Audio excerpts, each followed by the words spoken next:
To understand how massive the operations going on in Nevada are, know that the government owns about 80% of all the lands in Nevada. There are 18,000 federal and military personnel working there, with another 20,000 contractors. It is quite easy to keep a project of this proportion a secret when it unfolds in plain sight. Even at the Groom Lake facility, not everyone knows about the operations.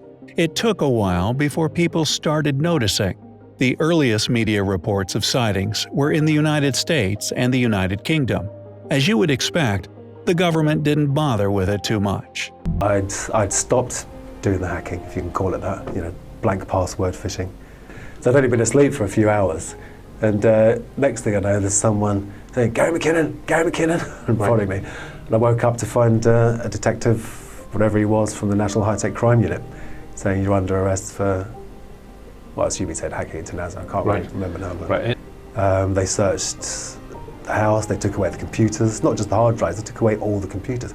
I was fixing computers for people as well, they took away all of those. They never gave me back my hard drives because they had evidence on them. Right, so you never got them back? No, because I didn't get time to get a copy of the image, but I got a copy of the non-terrestrial officer spreadsheet, which was on my hard drive, which was encrypted. But I stupidly told them the password. I just fessed up to everything when I got caught. Because they said, oh, you'll only get 6 months, or probably not even that, you'll get community service, you'll be fine.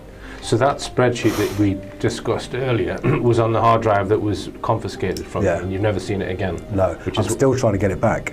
McKinnon was charged by the Bush administration for having committed the biggest military computer hack of all time, facing prison time up to 70 years after extradition from the UK. What was in those files?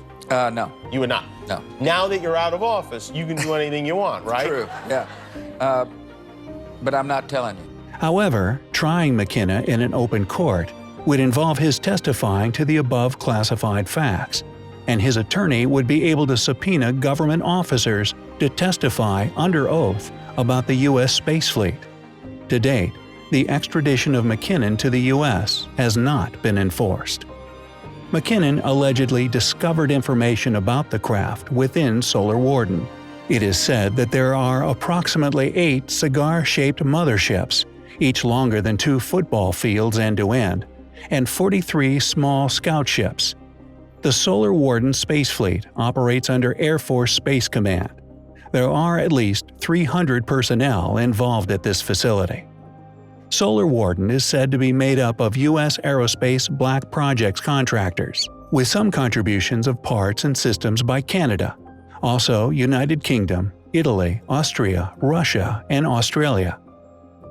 It is also said that the program is tested and operated from secret Air Force bases, such as Area 51 in Nevada, USA.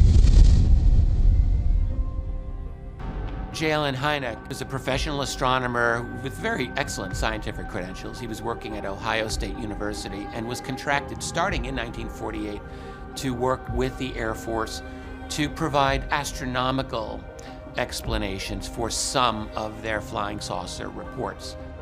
My father loved Air Force pilots because he said, how can the Air Force deny reports by people that they themselves train?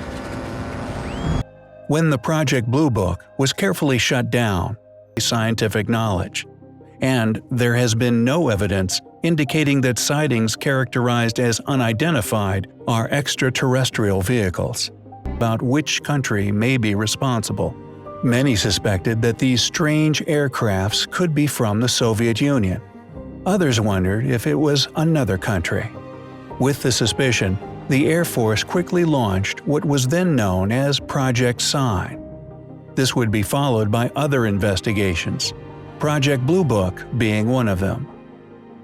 I've had insiders that have told me that they worked in this space program, that we do have a breakaway civilization, that it's extremely advanced, that we already have diplomatic relationships with a variety of extraterrestrial species and cultures.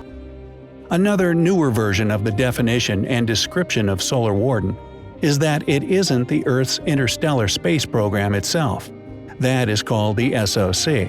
But Solar Warden is in fact the name of a research project that would create sunspots and send the solar waves to directional nodes in space, which in turn aimed the solar waves at targets like a rogue asteroid or an alien spacecraft that had flown into our solar system unannounced, without permission, and with hostile intentions. After years of fighting in court for having illegally accessed NASA's computers, the hacker is talking about the findings he has made at the time. For 10 years, Gary McKinnon and his family have fought to protect him from extradition to America over computer hacking charges. Today he learned he will not face charges here, 3 months after his extradition to the US was stopped. It means his decade-long fight is now finally over.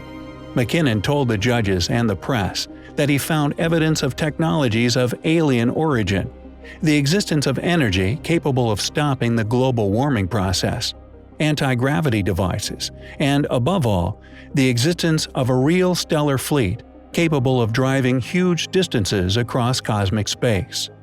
Werner von Braun had the ear of 7 American presidents, the top scientists of the world, and many of the world's industrial leaders. It's natural that you might find the links to the private groups that have the resources, the means, and the dedication to develop their own advanced technology, independent of the governments, independent of the public, the people of the world. Gary McKinnon thinks he has found enough evidence to assert that the Americans have a secret space program run by the Navy, that is, spaceships. According to metro.co.uk, all the details are reported in an ample interview with Rich Planet TV, known for its UFO programs. We used a program called Land Search to help us access all the tabs and folders. There, we found an Excel file named Non-Terrestrial Officers, the officers from outside the Earth. The file contained names and ranks, and material transfers were specified between ships, and the name of the spacecraft began with the USS. But I'd scan and look for documents, etc., and I found an Excel spreadsheet that was actually called, or at least in the heading of the column, it said non-terrestrial officers. And I was like, my bloody God, that's just non-terrestrial officers. Non-terrestrial officers with ranks and names, and then a separate sheet with tabs for material transfer between ships. And these were, I mean, I don't remember the names now. It's a long time ago. A lot of people give me a hard time for not remembering the names and stuff, but it was a long time ago.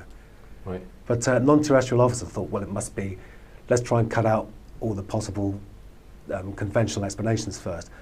I searched for that term. It was nowhere. It was nowhere at all. Now, if you search for the term, you only find links to me and stuff that I've said. Right, I see. So it wasn't a standard thing in the military at all. Right. So I took that to be, they must have a secret space-based... So the non-terrestrial officers, what, it couldn't be astronauts?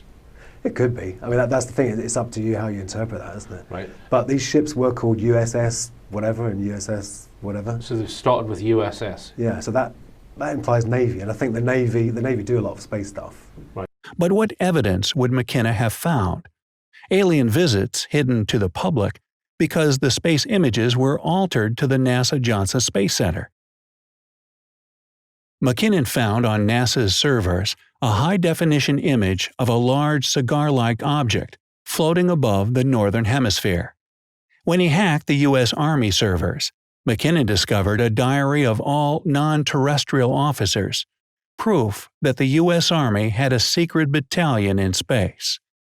Some of the U.S. ships are called USSS LeMay or USSS Hillenkoetter, USSS coming from the United States spaceship, the U.S. Space Shuttle.